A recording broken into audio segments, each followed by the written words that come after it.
Hello ladies and gentlemen, it's the Historical Gamer, and today I'm going to be playing part 2 of my Let's Play or walkthrough or whatever you want to call it for Buzz Aldrin's Space Program Manager, a game that's still currently in early access, but has made a lot of progress that I talked about in the first part of my series, which you can see in the link in the description.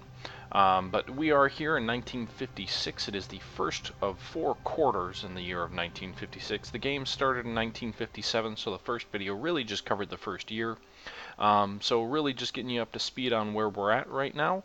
We currently have whoops, wrong button there. We currently have one rocket program open. That's the Juno 2 booster rocket, which is currently being researched by 2 of our scientists here, and has a maximum reliability, or a current reliability right now, of 38% out of a potential 90%. We also have 2 space programs open, the X-15 experimental plane, which we'll talk a little bit more about later, and the Explorer 1, the first satellite program. Now we are playing the NASA game, the NASA Sandbox. So there's no specific objectives. It's very open. The game will have a campaign game later into its development, but at the moment it's just a sandbox game for the NASA and the Soviet space programs. There is also a global space program which has both a campaign and a sandbox, which kind of simulates the hypothetical merger of the global space effort under one banner starting in the 1950s. But with that said, let's go ahead and jump in here. Where are we in quarter 1 of 1956? As you could see there, when we looked at our rocket programs, we've only got 2 out of a potential 4 scientists that are currently researching, and we are limited as well on our other programs, the Explorer 1 and the X-15, in that we're not maxing out our scientists. So what we did at the end of the last video here was we had actually purchased a upgrade to our scientist center here. That's the SET building. I'm not sure what SET stands for, but it's the science building basically. We currently have 7 scientists. No one is approaching retirement age. Average morale is 59%, and total salary is $279 a quarter. We have a surplus of $1,200 a quarter, so that leaves us a little bit of flexibility with which to hire some more scientists. Now, the 1950s are critical. If you're going to get to the moon by 1970, you need to lay the groundwork early in this game, and that's what I intend to do here in this video. I've already got a decent amount of scientists working, but I need more. By this time in 1956, the Saturn rocket program was being researched. The Titan rocket program was being researched. The Atlas program. The early mock-ups of the Mercury program were already under works. And even though nothing had been shot into space yet by the United States, there was a lot of research going on. And this game can really fly by in later time periods if you do not pay attention to what you're doing and make sure you are on top of your research very, very early in the game. So we need to hire some more scientists. That's what we're going to go ahead and do. We're really going to try and get as many as we can, but also looking to try and stay affordable because we don't have an unlimited budget there. As you can see, we're already paying $200 a turn to our scientists, and we only have about $1,200 to spare, so it's a decent amount, but we've got a lot of other things to do. We've got to build and hire some astronauts, and we also have to build and hire some flight controllers, and none of that's cheap either, and that's all before we get to launching rockets into space as well. So let's go ahead and take a look here. Who do we want to hire? How many do we want to hire? Well, really I want to hire as many people as possible. As far as who, I'm not sure yet. Let's take a look. You can see this individual here, which they don't get names till you hire them, interestingly enough. But this individual here has a 74% research capability of space probes and is only $39 per turn. You can see that's less than anyone else we can see on this part of the screen, so we'll go ahead and hire them. They'll kind of be a space probes expert, but they're decent at rockets and human-rated rockets as well. Let's see, who else do we want to hire? We've got some pretty decent balance on space probes and rockets for this individual. $48 is a little bit pricey, but we're going to be hiring a bunch of guys, and you know, it's definitely not the most expensive. We've got 3 other guys here that are more expensive than him. And this individual here is only $40 a turn and is pretty balanced. He's crewed spacecraft is his best, but space probes is a close second. And I'd say anything over 50 is okay. So we've got another young 23-year-old individual there. So that brings us up to 3 prospective hirees. As we go up the line here, there's obviously expensive individuals here. at 50 plus, but we've got a few more affordable ones as well. We have this individual who's very good at crewed spacecraft at 66%. Not terribly good at everything else, but we're going to have a lot of crewed spacecraft we need to work on, so I don't see a problem in having a specialist here. And he's only $26 and $27 per turn, so we'll go ahead and hire him. That brings us up to 3 prospective hirees. For a total of $154 a turn. Still leaves us some flexibility here, so let's go ahead and go down the list. What else do we have here? Another guy who's okay at rockets and space probes. Not terrible at anything. I'd say 40% is okay, not good, but he's also cheap, so I'm going the bargain bin route here and hiring him as well. And I don't want to go over $50, so we're trying to avoid that, but I don't see much else out there. Another okay spacecraft, okay rocket. I guess $46 isn't too bad. So that we're hiring quite a few people. Maybe I should have just clicked down the list. It looks like we're up to, oh, what are we at? 6 guys that were queued up to hire. And since we're kind of maxing out on what we can get affordably, I guess I'll just go with this guy who's pretty balanced at human-rated rockets, crewed spacecraft, and EVA suits. So that brings us up to 7 potential hirees. I believe that brings us close to our maximum. Yep, if you click there, you can see the maximum number down here is 14. We currently have 7, so we have 7 queued up to hire, so we can't hire an 8th there. But that is quite a bit of scientists here that we're going to go ahead and hire. It's going to add $279 to our turn budget. But we'll go ahead and do it anyway, and you can see our budget per turn drops down under 1,000, and those guys are going to all have to go through some basic training, basically. So if we scroll down here, you'll see they'll be in training for 2 seasons, which is, you know, not nothing. So yeah, let's go ahead and end the season and move on to the next one here.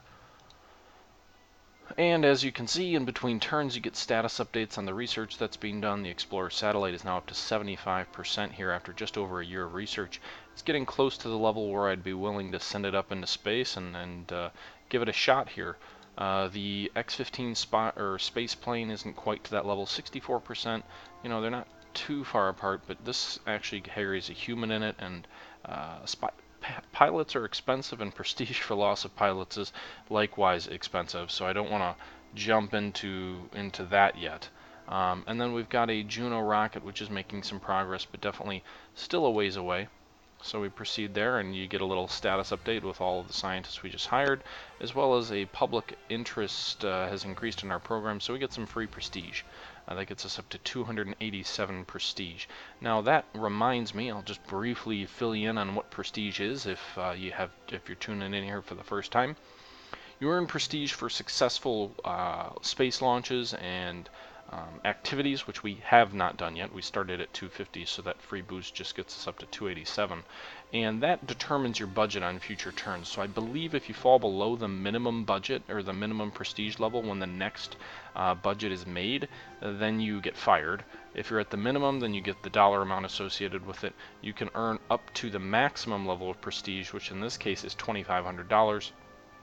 That would give us a $7,500 budget next budget round. Right now we are at a budget of $3,000 per season, and we have 11 seasons until the next budget review, so that's almost 3 years. That's 2 3/4 of a year. There's our current prestige. Also gives you a breakdown of the budget here. But anyway, with that being said, I'd say we're ready to move along another turn. So let's go ahead and end the current season. So you can see research continues on all of our projects, and now we are going to get an update that all these guys we just hired, the 7 scientists we just hired, are all ready to be assigned. They're all out of basic training. So we'll go ahead and manage our payloads and research and development. What I'm actually going to do is I'm going to take everyone off their current jobs because I've got a ton of new scientists who are ready to get deployed to their positions, and I think it's going to be more efficient if we just start from scratch so we can make sure we get the best people deployed to the proper places. So we're only working on one rocket right now, the Juno 2, and we click on it to assign a scientist, and you can see here it puts the most qualified individuals up top. So it puts the relevant field in green as far as their quality at that, and then it gives you the highest percentage individual there first on the top of the list. So this guy is a 73%, and then you just kind of work your way down the list from there. One thing you want to be careful of, just because maybe he's the next best guy to apply for rockets, he's also really good at space probes. So we may not want to do that yet. You may want to look for guys who are better at one thing than others that you know you might need to be researching as well. So just keep that in mind. And the maximum number of scientists you can apply to any one program is 4, so keep that in mind as well. So we're going to go ahead and do that. We've got 4 guys now applied to the Juno 2 rocket program, all of whom are above a 55% in terms of the quality, so that should help speed the program up a little bit. And then we're going to go ahead and manage our payloads and research and development. These are the 2 programs we currently have open, the Space Plane and the Explorer 1. We'll go ahead and assign some of these guys as well. You can see this guy's a 74% at space probes. So obviously we want to get him involved on that. Then we've got a 66% and well, this guy's pretty good at human-rated rockets, so I'll avoid him, but we'll go down to Felice McLard, who's very good at space probes as well. So we'll go ahead and put him there. We're up to 60%, a much better breakdown of our scientists here at this point in favor of space probes. We've got a disproportionately good space probe department, apparently. And I guess this guy.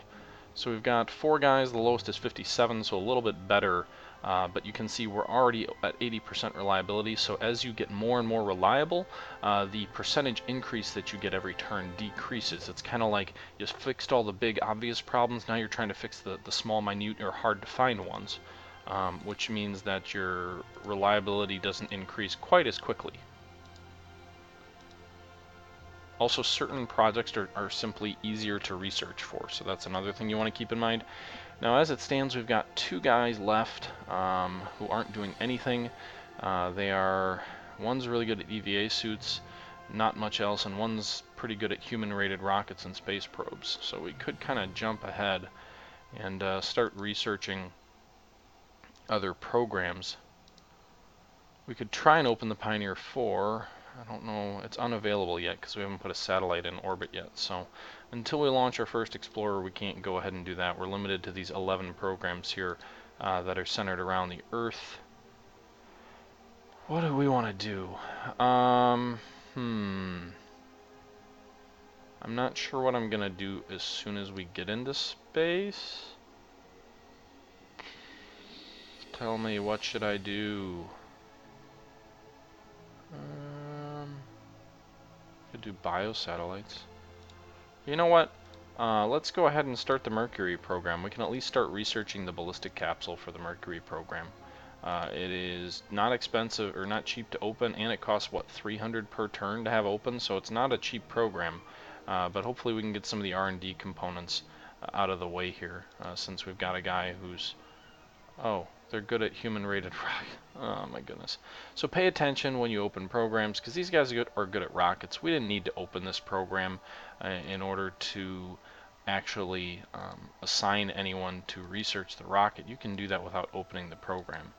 So I can either dump the Mercury program and the 300 per turn that we lose for it, or I can, well, I don't know what I want to do here yet. Let's see what available rocket programs are open. I could dump it, but I just spent 3 grand on it almost, so that seems kind of counterintuitive. We could go with a Redstone booster, which is the historical rocket that brought American men into space first. But the downside there is you can see maximum payload to suborbital, 3,500 kilograms. Maximum payload to low Earth orbit, not available. It doesn't have the ability to get you into orbit. It's a ballistic missile, basically, designed to go into space and re-enter, not designed to go into orbit. The Atlas is what was historically used, and that can propel you up into low Earth orbit if we want to go ahead and do that. It's a human-rated rocket. It's a $5,000 investment, and does it have a operating cost? It doesn't appear to.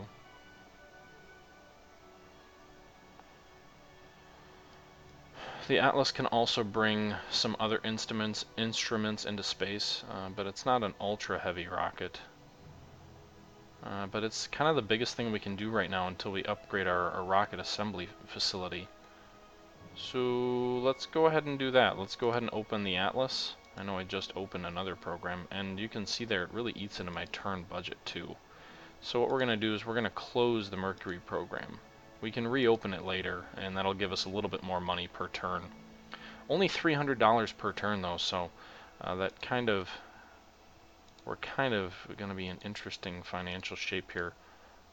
But we can get to work on the Atlas, which can be used for the biosatellites as well.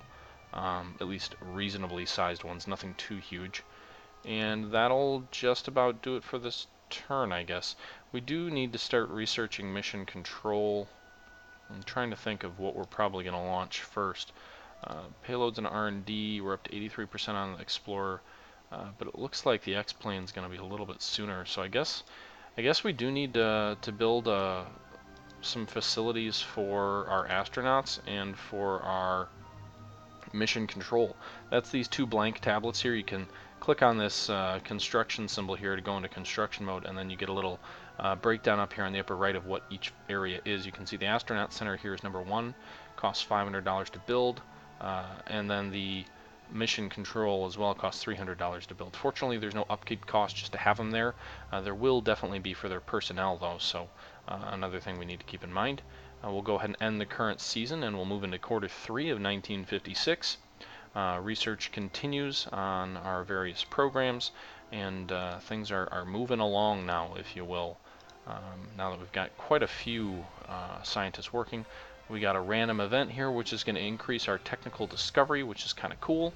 And we've opened Project Mercury, but we actually closed it, so apparently the game didn't realize we opened it and then closed it, and wasted $3,000 in the process. There is apparently an upkeep cost because our budget just dropped as soon as this facility was completed, but we are going to basically necessitate operating in the red because we are going to have to hire some people to run these missions. So mission operations is 64, and this guy's cheap, and we're going to need someone who's okay at running missions. We want someone who's really good with propulsion. Looks like this guy's the best, and $34 a month. $32 a month isn't bad, and he's also pretty good at trajectory as well, so he can kind of dual skill there. Let's see here. We'll probably need someone who's good with spacecraft systems, but I don't see anyone who's just kick out of the park at it. He's also kind of expensive. This guy's better at trajectory and spacecraft systems, and crew and payloads, and only 37. And then we're really looking for a dedicated, I guess that guy's better at crew payloads, looking really for a dedicated spacecraft systems guy. 55 isn't bad, 56 isn't bad. We'll go with this guy. So we're going to hire 4 people here initially. $129 a turn, so that'll bump us still in the green, but down to $43 positive, and as soon as this facility finishes next turn, we'll be in the negative. Our new budget doesn't come out until 9 more turns, so we're going to have to kind of police our money and be kind of smart with it. And you can see there we're now negative 132 into the red as some of our projects are nearing completion. I may be a little bit aggressive with my finances here, so we'll see. I'm not sure if I'm maybe overextending ourselves a little bit too much, because then I need to go ahead and hire an astronaut, which is going to add more costs to our current setup. Now, leadership and piloting are probably the 2 most important things. Fitness as well is also important.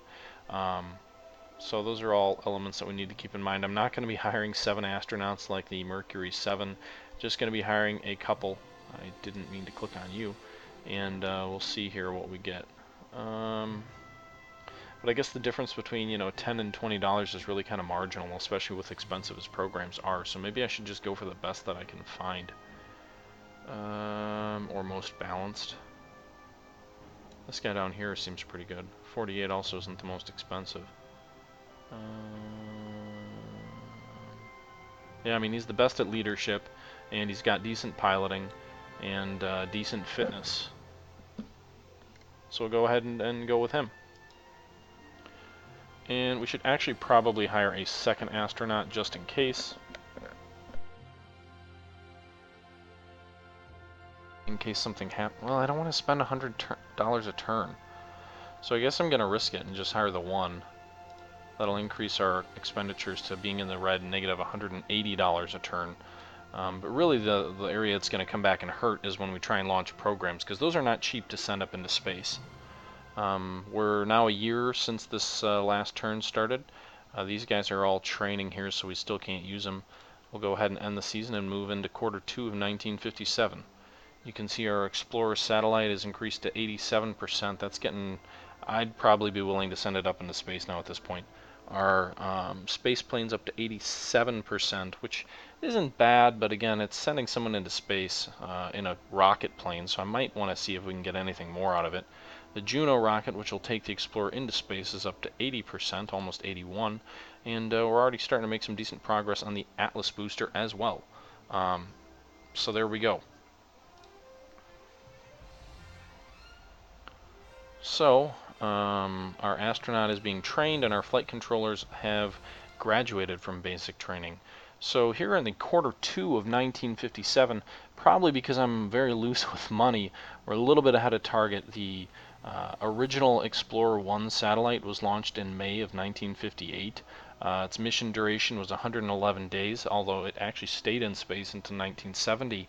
And we're just about ready to launch that. I think that's what we're going to go ahead and maybe we'll go ahead and do that, just so we can kind of take a look at our first program. We've got.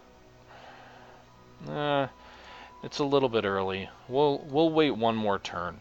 I don't want to be spending tons of money when we're still, what are we still, 7 turns from the next budget. It's a fine balance we need to kind of play with here, is that we need to get our prestige up so we can get more money next turn, but we also need to be conscious of not spending all of our money early and using up our entire stockpile when maybe it would be wise to hold off on some missions and wait for the new budget. So we'll go ahead and just wait one more turn. You can see the progress is getting very slow on the Explorer as it gets very, very close to its maximum research. Where this kind of shaded line runs out up here, that's where the maximum research reliability when you do mission ends. So it looks like it's right at around 90%, because the 9's right here. When you get into using objects for missions, the reliability can increase beyond the maximum research. Basically, through experience, it allows you to improve things. We're getting pretty close on almost all of our items except for the Mercury on that maximum reliability. And yeah, so actually, and that's a good thing, we just got a random event that lowers our fixed cost by 22% for the next 3 seasons. So that didn't turn us positive or anything, but I think that'll do some good. As it is right now, we're going to go ahead and launch a Explorer 1 satellite. Our astronaut is still training, so we can't do anything with him yet, but I'd rather give our flight controllers some experience with a satellite before we send a human up into space. So you can see here, I didn't mean to skip ahead too much. I didn't drop the money there, did I? We'll go back here. Okay, so you have the option to either assemble your option or your spacecraft now or later. Later would be at the end of the turn. We'll go ahead and assemble now. Then once you're in the scheduling, you can see we're doing the Explorer 1, but actually, I'd like to. Sorry, I keep clicking the wrong option for what I want. So here's our Explorer 1 system. You can see we clicked on the Explorer 1 and we can schedule a mission with the Explorer 1, but there's an Explorer 1 extended mission. Now what that is a long duration, 3-turn stay in space for the spacecraft rather than just a single turn. It allows you to earn more prestige. There is also a badge you get for the extended mission, so you get a little bit of bonus prestige. And basically it allows us to kill 2 birds with 1 stone, because what happens is when you do missions, you actually earn bonuses kind of here along the left side of the screen, which are there to simulate your progress as you gain more understanding of space. And then when you accomplish certain missions, it opens up other missions for you to research and accomplish as well. So they aid you in your future objectives, and they also can bring down the research costs on other programs if they're somewhat related, if experience in one gives you experience in another. So there's that, which is why you can't just jump ahead and start designing the Saturn V right away, as much as you may want to, and it may seem like, oh, that's an easy way to beat the game. It's not, because it doesn't work that way. But, so you can see here, the Explorer 1 pretty much has all the same objectives as the Explorer 1 with the extended mission, except you do get the benefit of earning more prestige for an extended mission. You can earn an extra 250, which prestige is kind of like gold, so we'll want to go ahead and do that. I don't see any reason we can knock out two birds with one stone if we just go ahead and do that. We'll use the Juno 2 booster. It's much cheaper than the Atlas. You can see here you can choose the booster that you want to get into space with. It's significantly cheaper than the Atlas. Doesn't carry as much weight, but it doesn't matter because it's just wasted extra power with the Atlas. We don't need that right now.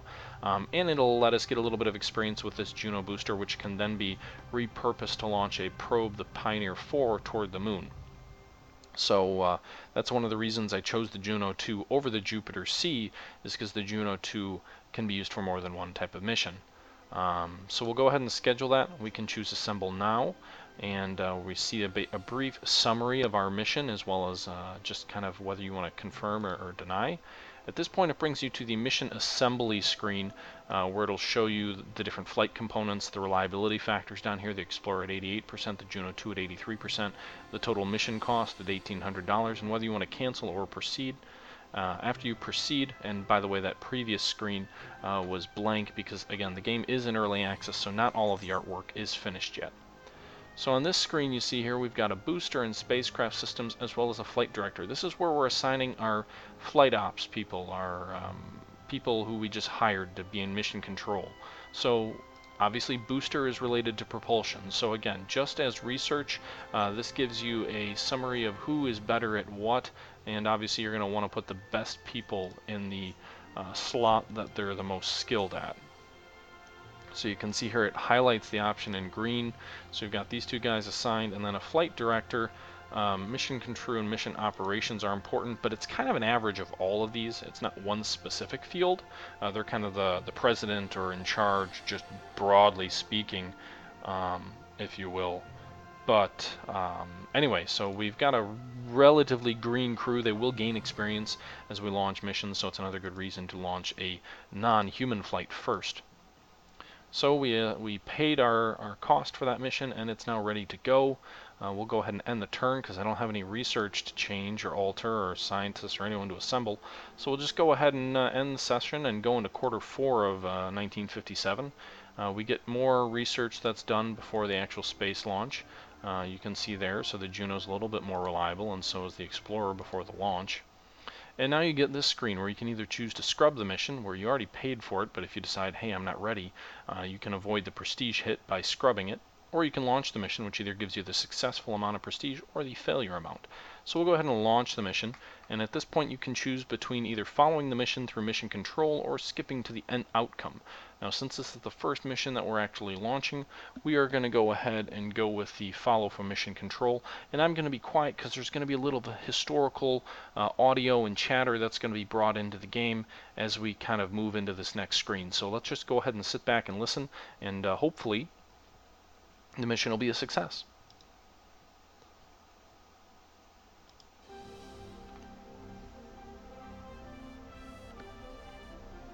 T-minus 15, 14, 13, 12, 11, 10, 9. We have ignition sequence start. The engines are on. 4, 3, 2, 1, 0. We have commit. We have liftoff.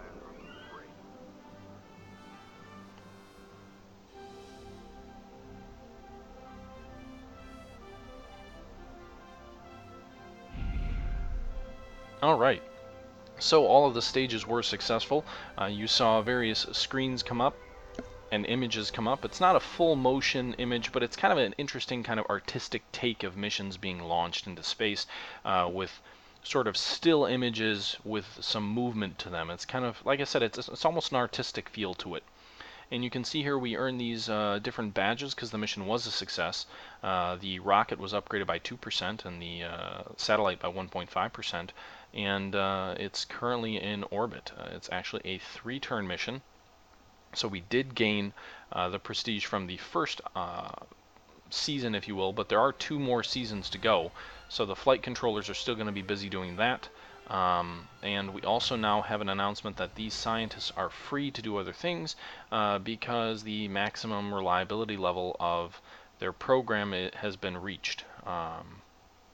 So the extended mission is still continuing. That'll kind of eat up these individual flight controllers. You saw a little notice on the screen. We now have more missions available to us, moon probes or sun probes, because our mission was successful. So as I said, experience in one thing can open up other things, other programs or facilities. So we're going to jump into the Pioneer Lunar 4 flyby. Now it's worth noting, just because I want to gloat, we actually beat the NASA to a orbital space shot with the Explorer 1 by quite a bit of time. The historical launch was in February of 1958. So we launched that in Q3, which is kind of like September of 1957. So we beat them by almost a full 6 months. That is something that I'm kind of happy about. Now I will say, because the Pioneer 4, which is, I don't know why it's called Pioneer 4. I think that's just because the successful probe that went to the moon was called the Pioneer 4, even though obviously this would be our first Pioneer space probe. Actually historically was launched in March of '59, so we don't have as much time there. We've only got about a year and a couple of months there if we're going to try and keep up with history. So we'll go ahead and open up this program. It's going to cost $2,000. It's going to be $200 more per season, so you can see there we take a hit almost to negative $400 per season.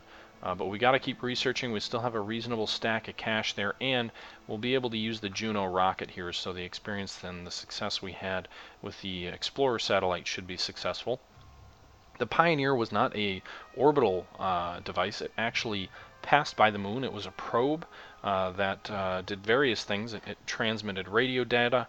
It did not get close enough to the moon to trigger its photoelectric sensor, and ended up basically just kind of shooting past the moon, which was the intended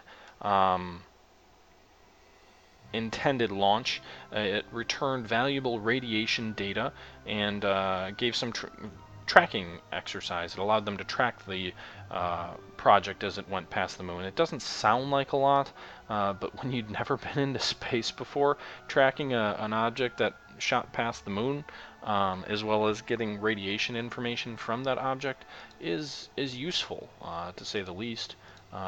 Again, they had no experience in this matter, and they then did get some experience with this objective. A lot of these basic early missions were very basic, and that's just something that I guess, they may seem like minor things to you and me, but they were important milestones for the program.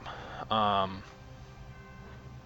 But as it is, we've launched a successful satellite. It is in space. It's not done yet. It's got 2 more turns. And let's go ahead and end that video right here. We'll pick up the next video here in Q4 of 1957, which is where we're at. We're a little bit beyond another year into the game, almost 2 years into the game. We have successfully put a satellite into orbit. Still no human flights, and we've earned a little bit of prestige here. You can see we're up to 1,500 prestige, which the minimum amount is 2,500. The maximum amount is the minimum amount is 250. The maximum amount is 2,500. So we're almost up to that highest level of prestige. We've got 5 turns left. We've got a pretty good shot of hitting that maximum prestige goal to get the maximum possible budget of 7,500. And we can see our current projected budget for next season in 5 turns is right here.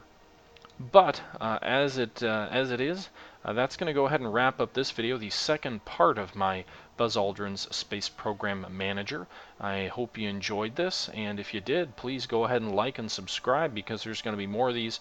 I'm kind of debating whether I'm going to be doing these daily or weekly, but however it ends up turning out, I hope you enjoyed. Thanks for tuning in, and until next time, this is the Historical Gamer signing out.